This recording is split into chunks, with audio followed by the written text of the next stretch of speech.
Waalaikumsalam. Saya ada di sini selaku memang saksi dari dua peristiwa sekaligus ya.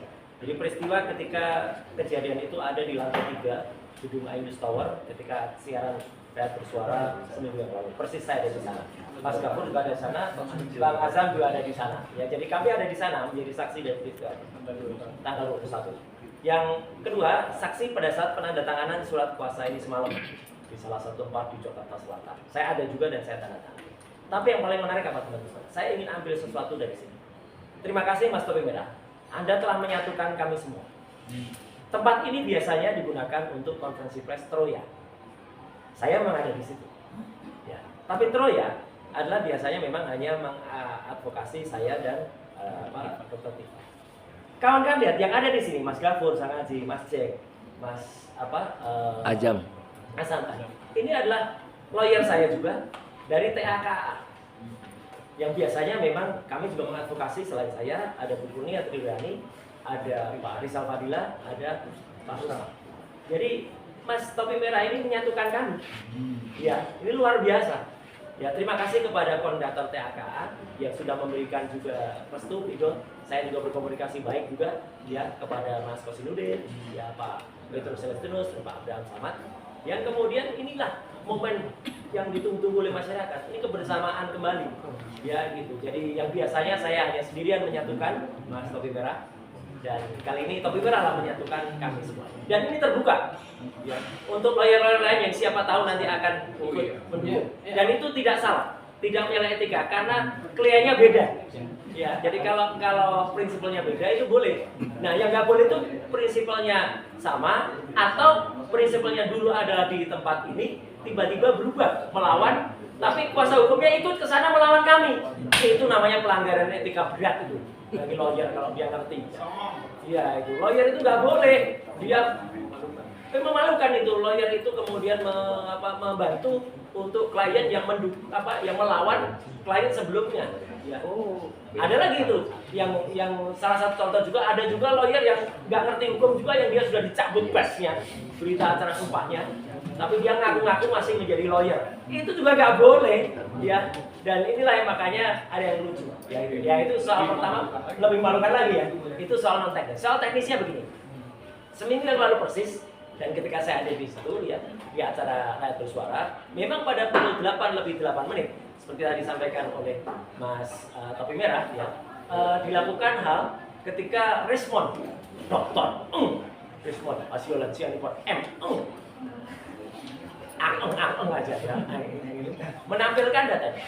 Dan data ini diberikan oleh dia kepada stasiun TV yang bersangkutan untuk dipublikasikan, untuk ditampilkan, untuk ditayangkan dalam TV publik yang namanya Ainus TV.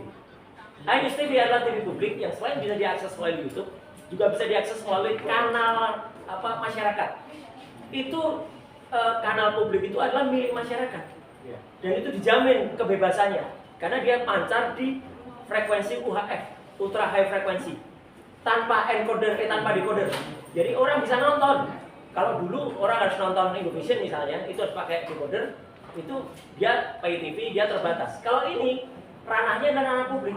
Sesuatu yang ditampilkan di ranah publik adalah milik publik. Dan ini terbukti.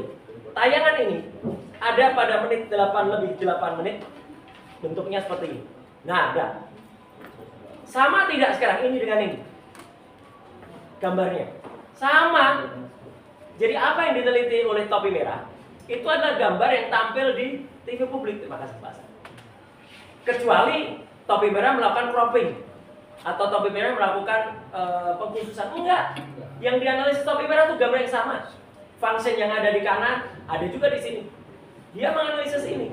Dan kemudian Topi Merah menemukan bahwa kalau ini source-nya adalah source yang upload dengan Dian Sandi, itu tidak mungkin muncul watermark sejelas itu. Itu intinya. Jadi ini pasti ada rekayasa untuk source yang lain. Karena kalau source jadi Dian Sandi, tidak akan mungkin dengan function yang ada di sini itu muncul. Ibaratnya kalau ini dimasukkan function, munculnya apa? Kotak-kotak. Kasar sekali. Karena resolusinya itu hanya berapa? 76 kilobyte atau apa gitu ya. Pokoknya si uploadernya itu mengatakan begini. Artinya teman-teman, si dokter palsu Prismon Asiolan Sianipor itu melakukan rekayasa terhadap source. Itu intinya. Makanya itu yang kemudian memunculkan kok tiba-tiba dalam rekayasa itu muncul tulisan namanya Gadget Adam. Nah, sehingga Gadget Adamnya itu muncul. Apakah Gadget Adam itu rekayasa? Enggak, memang ada. Tapi ini pun saya tantang kepada Universitas Gadjah Mada untuk mengeluarkan ya atau kira-kira untuk menunjukkan mana aturan watermark security yang menuliskan Gadget Adam. Aneh sekali Universitas sebesar UGM yang lahir pada 19 Desember 49 kemudian sengaja menggunakan typo security. Ini namanya typo security. Kayak gini kok dikeluarkan oleh sebuah universitas besar. Dan kalau nanti ada aturannya, saya akan tantang apakah aturan itu baru dikeluarkan atau di backdate muncul karena watermark itu sudah ada semenjak tahun-tahun berikutnya. Apakah itu menunjukkan keaslian kalau itu ada di ijazahnya yang disebut ijazahnya Jokowi, kemudian ada di ijazah yang lain? Enggak, karena posisinya beda. Padahal watermark itu harus sama. Posisinya di ijazah Bambang Rudianto itu tidak di sini. Lain posisinya. Beda dengan ijazahnya Jokowi. Ya, jadi itu suatu hal keanehan lagi yang itu muncul. Jadi sekali lagi teman-teman semua, saya makanya secara teknis mendukung penuh ya apa yang dilakukan oleh Mas Topi Merah, tapi juga menyatakan bahwa ini harus terus dijawab. Poin yang ketiga, poin yang terakhir, sebenarnya saya sempat berdiskusi dengan para lawyer. Apakah kita perlu langsung menjawab ini? Karena kalau kita lihat pada WA-nya, pada surat resminya, ini sebenarnya ada ketidaktepatan. Dia tidak menunjuk nama. Yang dulu itu Topi Merah. Apa Topi Merah akte kelahirannya namanya Topi Merah? Enggak kan? Dia harus bisa menunjuk nama siapa dulu yang disomasi. Jadi kami sebenarnya wait and see, tapi kami selangkah lebih maju dengan kemudian Mas Abdul Ghafur Sangaji, kemudian Mas Azam Khan dan Mas Jack Fadlilian, kemudian bersedia luar biasa langsung mendampingi Topi Merah. Harusnya kami senang saja karena si pensomasi itu harus bisa menulis nama lengkap siapa yang disomasi, alamat lengkap detailnya, dan ditujukan kepada siapa dengan patut dan layak. Surat somasi tak bisa diberikan melalui WA. Ya, ini sama dengan si dokter palsu itu. Profesor yang memberikan saya buku melalui WA. Ya, sama ini, lawyernya juga sama pakai WA sudah. Ya, ayo kamu ngomong apa? 49 halaman pakai WA, ini cuma 2 halaman ini malah. Ya, pakai WA. Ya. Udah, jadi udahlah gak usah sok-sokan kayak gitu kalau memang mau melakukan kesalahan yang sama. Dan yang kedua, dia juga harus menunjukkan juga kuasanya. Apakah saudara Dr. Omonomon ya sudah menunjuk Haj Adam Sagir ini? Kalau pada Universitas Gadjah Mada kan jadinya Universitas Gadjah Adam.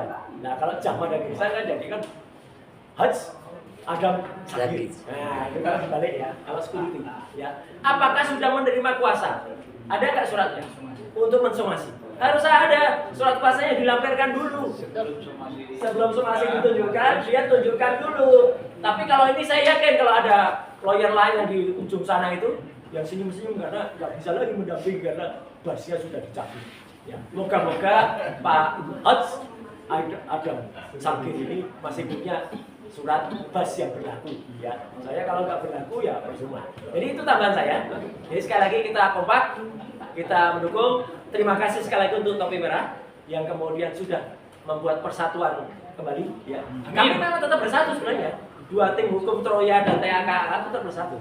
Tapi ini dengan adanya ini lebih bersatu dan ini semuanya menjadi satu kekuatan kita untuk melawan kepalsuan dan yang ada. Terima kasih kepada semuanya dan seperti tadi yang saya sampaikan, tetap yang kita sampaikan itu adalah soal etika. Ini etika lawyernya tuh gak ada di sana itu. Tiba-tiba sudah pindah. Nah, ini. Jadi mencari etika ini ya. Nah, etika lawyernya ini gak ada. Ya, ini etika yang hilang. Hilang kemana? Yang dua menjadi tuyul, yang satu menjadi musuh. Ya, lawyernya mengadvokasi zombie. Ya, jadi ini etika kita. Ini kabar siapa nggak jelas. Ini orang ngantuk di tengah nggak bisa dicari. Makasih. Assalamualaikum warahmatullahi wabarakatuh.